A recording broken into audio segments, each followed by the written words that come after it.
Up today, we're going to talk to our friend Tom Wood. He's with Belsham. Tom, how are you today? I'm doing well. How are you? Excellent. All right, let's talk about the performance of Tough and Tough R, or Tougher, however you want to say it. Your products that you have there at Belsham, how did things work this year on some of these tough resistant weeds? Let's start with like water hemp and Palmer pigweed. Particularly at water hemp and Palmer, Tough performed quite well this year. If complaints were a measure of how good the product performs, it was probably 9-1. And most of the issues people had were, did they use enough water, i.e. coverage, and the weeds were very big. So those were our two biggest complaints. But yeah. We even got a complaint at 95% control, and I was just like, okay, I understand. It wasn't 100. But we saw good performance this year. It went out primarily with Callisto and Impact, so it's doing very well if you have HPPD resistance in water hemp, Palmer, and even kochia. Did very well. Now, you bring up a good point. Coverage and weed height. Those are issues. This is why we talk so much about, hey, use a good pre-emerge herbicide, you thin the weeds out. Then when you come post-emerge, you have a better chance to get coverage and the weeds maybe aren't getting away from you before you get the chance to spray. So with Tough, coverage is a real key. What do you usually like to see for water volume? We recommend 20 gallons per acre, but we say no less than 15 gallons per acre.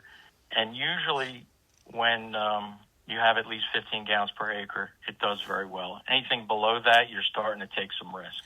And that's exactly why I asked you the question, because I knew you wanted more water out there.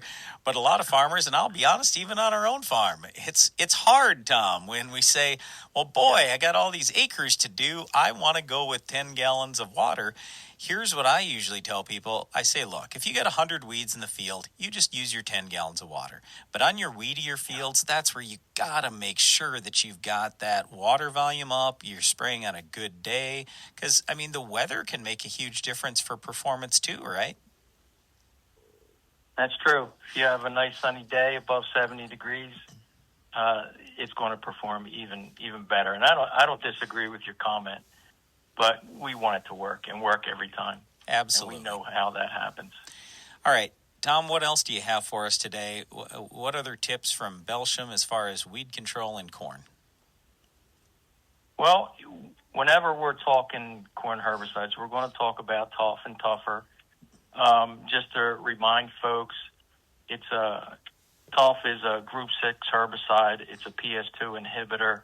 It needs to go with an HPPD partner. Callisto and Impact work very well with it. Our Tougher product is actually Pyridate plus mesotrione, so it's the Callisto combination.